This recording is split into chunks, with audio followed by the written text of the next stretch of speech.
The neon open sign flickered weakly above the entrance of Ben's Steakhouse, a once thriving restaurant now gasping for survival. Inside, the dining area was nearly empty, just a few occupied tables, their conversations drowned by the hum of a dying refrigerator in the back. At the counter, Ben Carter, a man in his early 50s, wiped his hands on a worn-out apron, staring at the stack of unpaid bills. His once proud posture was slouched, his sharp blue eyes dulled by exhaustion. He sighed, glancing at the clock. Another slow night. Rent was due in a week, and he didn't have it. Before we continue this story, let us know where you're watching from. If you enjoy stories like this, subscribe to the channel, because tomorrow we have another special story for you. The door chime rang. Ben looked up. A tall, familiar figure stepped in.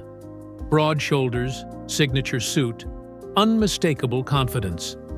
Donald Trump. The room seemed to shrink. The few customers glanced up, their whispers barely audible. Trump scanned the restaurant, his sharp gaze assessing everything. The faded wallpaper, the tired-looking staff, the empty tables. He strode to the counter, meeting Ben's stunned expression. "You got a table?" Trump asked, his voice firm but not unkind. Ben hesitated, then nodded. "Of course, sir. Right this way."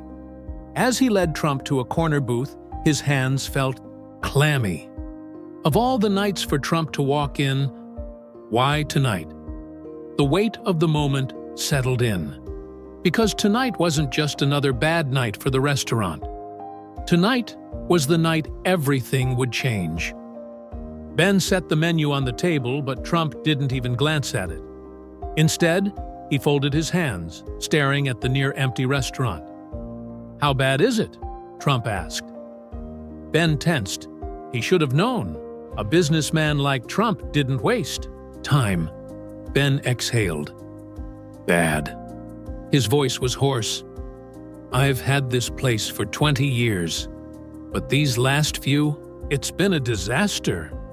Trump nodded slowly, waiting for more. Ben swallowed. Rising costs, online delivery services taking business, big chains moving in. People used to line up for our steaks. Now? He gestured at the empty tables. "Now, I'm lucky if I can pay my staff." A long silence stretched between them. Then, Trump leaned back, his expression unreadable. "So, what's your plan?" Ben let out a dry chuckle. "Plan? I'm running out of options. If I don't come up with the rent in a week, I'm done." Trump tapped his fingers against the table, his gaze sharp. "No offense, Ben, but I don't see a fighter. I see a man waiting for his business to die." Ben stiffened. Trump raised a hand. "Look, I've seen guys like you. Good men, hard workers. But business? It's war. You either adapt, or you get eaten." The words hit hard. Ben's jaw clenched. He had fought for this place, sacrificed for it. But was Trump right? Had he already given up? Trump leaned forward, lowering his voice. "Tell me something, Ben. Do you really want to save this place?" Ben's hands curled into fists. More than anything, Trump smirked. "Good. Because I don't back losers. Let's see what you're really made of." The air between them shifted. For the first time in years, Ben wasn't just a struggling businessman.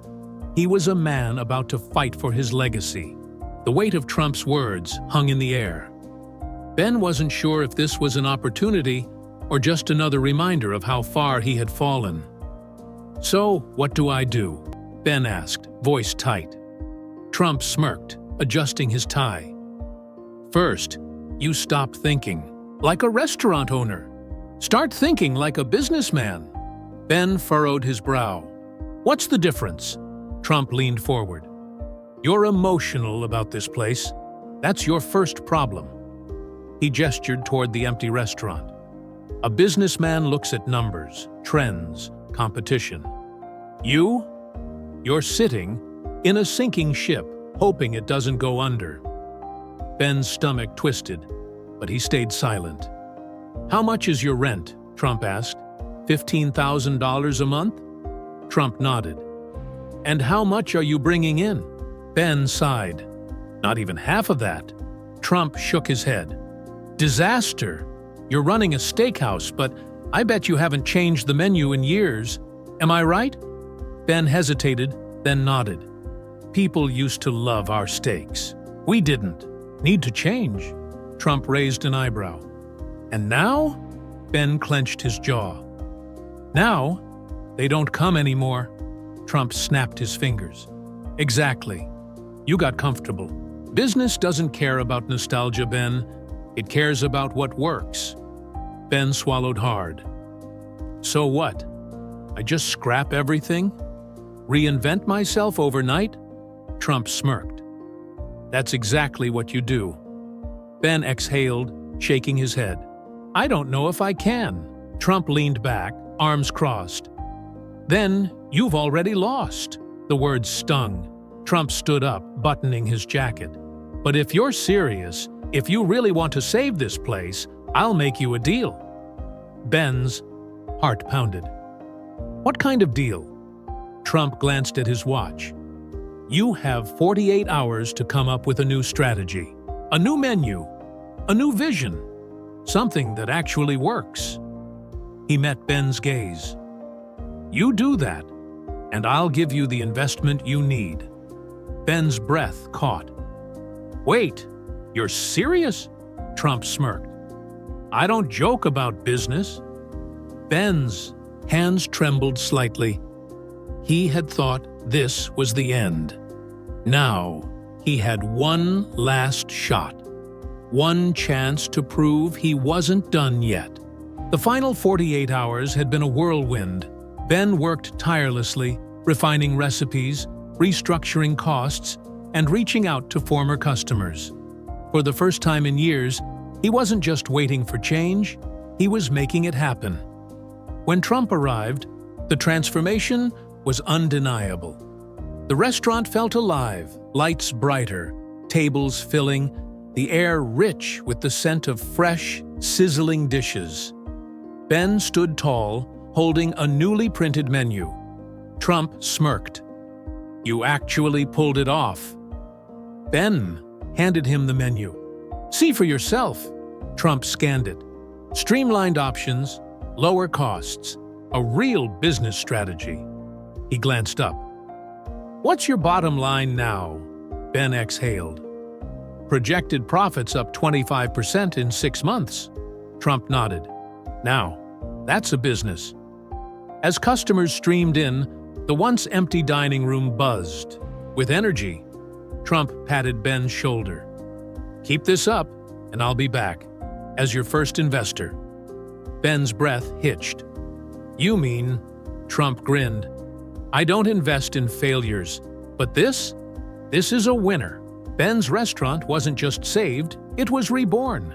Because sometimes all it takes is one person who refuses to let you quit. Have you ever had to fight for something you believed in? Let us know in the comments. And if this story inspires you, subscribe now, because tomorrow we have another one.